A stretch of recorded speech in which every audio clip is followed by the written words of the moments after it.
Bonjour, bienvenue au Talk Orange Le Figaro. Aujourd'hui, nous recevons Marine Le Pen, présidente du Front National. Marine Le Pen, bonjour. Bonjour. Merci d'être avec nous.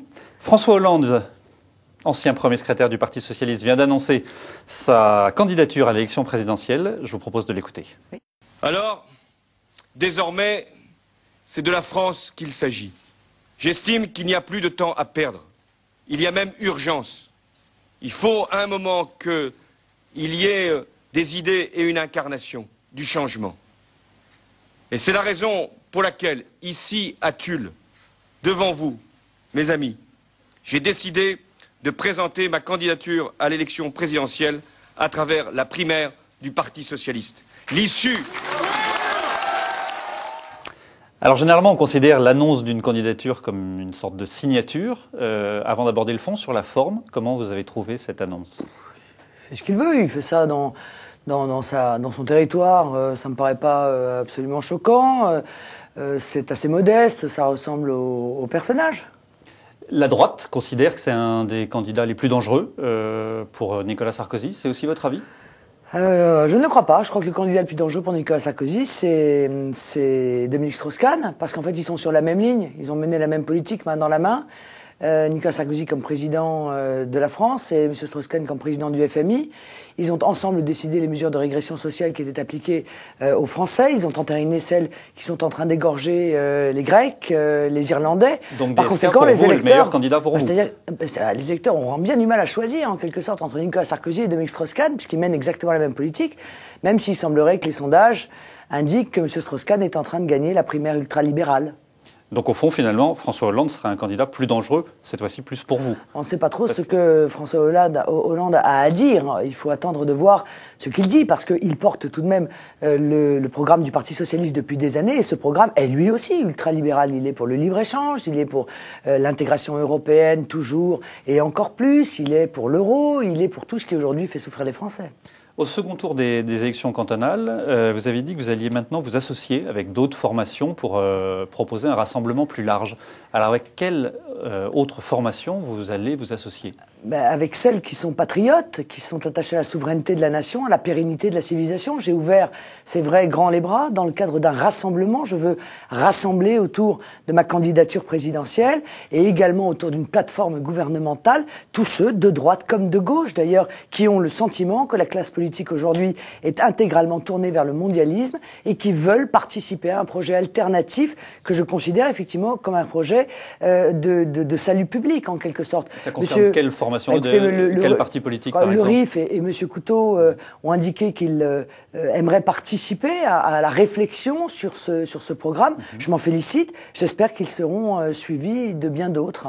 Et nous avons raté une vingtaine de cantons à 400 voix près. Donc il nous a manqué probablement 2 semaines de campagne. Je crois au contraire qu'on a démontré qu'il n'existait plus ce plafond de verre des 50%, que nous étions capables de le dépasser. Il n'y a que deux endroits où vous l'avez dépassé. Oui, mais on aurait pu le passer, encore une fois, avec un peu plus de campagne peut-être, dans beaucoup d'autres cantons. Et ce que vous excluez, c'est des alliances avec des membres de l'UMP. Oui, parce que je crois qu'on ne peut pas en même temps être membre de l'UMP, c'est-à-dire participer, être le complice, l'acteur d'une politique que je conteste formellement, qui m'apparaît extrêmement nuisible pour les Français, et en même temps vouloir se rapprocher. C'est incompatible. Je veux dire, nous sommes les défenseurs de la nation. L'UMP est aujourd'hui défenseur de l'internationalisme, du mondialisme, etc. En revanche, il existe à l'UMP probablement des gens qui sont restés sur la ligne du RPR des années 90. J'ai lu avec beaucoup d'intérêt dans Valeurs Actuelles un grand papier. Ils ont retrouvé le programme sur l'immigration du RPR UDF de 1990. Et je peux vous dire que moi, si je signais ça aujourd'hui, probablement j'aurais des soucis avec SOS Racisme, avec le CRIF et je ne sais quoi d'autre. Puisqu'ils écrivaient « Il ne conçoit pas le principe de laïcité et est donc incompatible l'islam avec l'article 2 de notre Constitution. Il n'y a en effet pour les musulmans aucune séparation entre sphère privée et sphère publique, entre le spirituel et le temporel. La laïcité définie par Renan comme l'État neutre entre les religions, tolérant pour les cultes et forçant l'Église à lui obéir en ce point capital, n'a pour les musulmans aucun sens, puisqu'il n'y a dans la religion musulmane ni Église ni État. » Et il continuait en disant « Il y a bien incompatibilité, disait-il, entre l'islam et nos lois, et aucun recul ne doit être, ne serait-ce qu'envisagé de la part des Français. Les lois françaises doivent être respectées. » Moi, je n'ai jamais dit ça. Je ne suis jamais allé aussi loin. Vous vous inscrivez en faux par rapport à ce qui est dit? Oui, je pense que le fondamentalisme est totalement incompatible. Je pense qu'il faut laisser la possibilité aux musulmans de prouver qu'il peut y avoir l'exercice du culte musulman en respectant les lois de la République. Mais pour ça, ils doivent sortir des rangs, les musulmans laïcs, et participer avec nous au combat contre le fondamentalisme. Mais par exemple, ce qu'ils demandent, c'est de la construction de mosquées pour pouvoir avoir des lieux de prière. Ça, vous y seriez favorable? C'est contraire à la loi de 1905. C'est contraire à la loi de 1905. Et dans ce programme, on disait, il est insupportable que les associations étrangères ne fassent pas l'objet d'une déclaration préalable et qu'elles financent les mosquées. Alors, ce texte-là, qui l'a signé? Parce que moi, j'aime bien avoir de la mémoire. Madame Alliot-Marie, Madame Bachelot, Monsieur Balladur, Monsieur Bayrou, Monsieur Chirac, Monsieur Valéry Giscard d'Estaing, Monsieur Juppé, tiens, les grands donneurs de leçons qui aujourd'hui disent que le Front National est le diable, qu'il est anti-républicain à cause de ses prises de position sur l'immigration et sur la laïcité. Mais excusez-moi du peu, comment ces gens-là peuvent-ils avoir en 20 ans autant changé qu'ils ont oublié qu'ils avaient signé ce texte-là?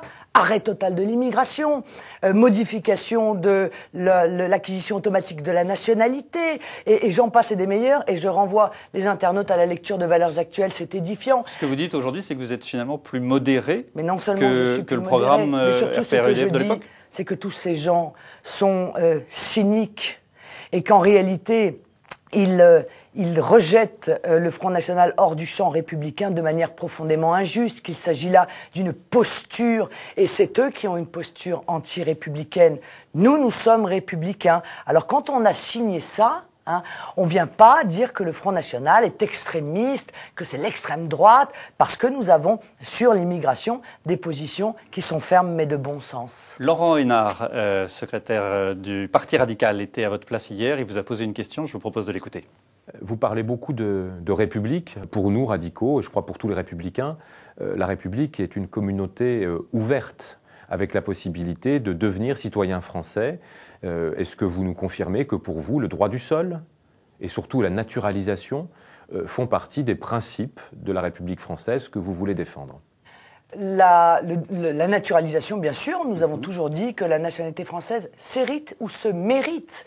Par conséquent, nous n'avons jamais été opposés à la naturalisation. Nous sommes opposés au droit du sol, mais ce droit du sol n'a pas existé pendant toute la vie, la durée de notre République, puisque elle date de la fin du 19e. Bon, nous sommes contre le droit du sol, bien sûr, mais M. Barouin l'était aussi quand il s'agissait de Mayotte, et il avait raison d'ailleurs, parce que le droit du sol, c'est une acquisition automatique de la nationalité française, justement, qui est contraire au mérite. L'automaticité est contraire au concept de la méritocratie républicaine, et elle est surtout, ce droit du sol est surtout un appel d'air considérable à une nouvelle immigration. Les internautes sont amenés à vous poser des questions. Pascal vous dit « Je suis de droite, je suis d'accord avec vous avec quelques-unes de vos idées, mais je ne voterai jamais pour vous parce que votre programme économique est has-been.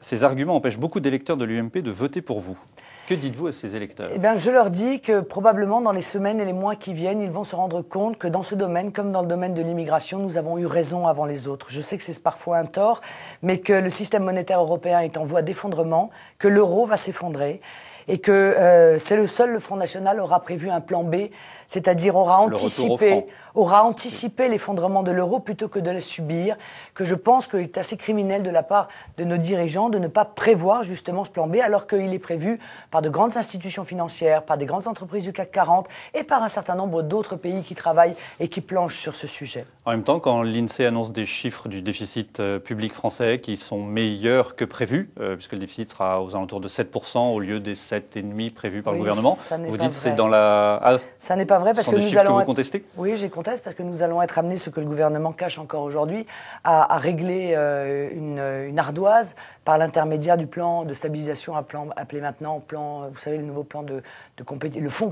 de compétitivité. Et bien l'argent que nous devons verser là très prochainement, une partie va très probablement être déjà versée à des pays européens qui sont en faillite. Et évidemment, ceci va entrer encore une fois dans les déficits de la France. Alors on ne le dit pas, mais on s'en apercevra un petit peu plus tard. Marine Le Pen, merci d'avoir répondu à nos questions. À demain pour un nouveau talk.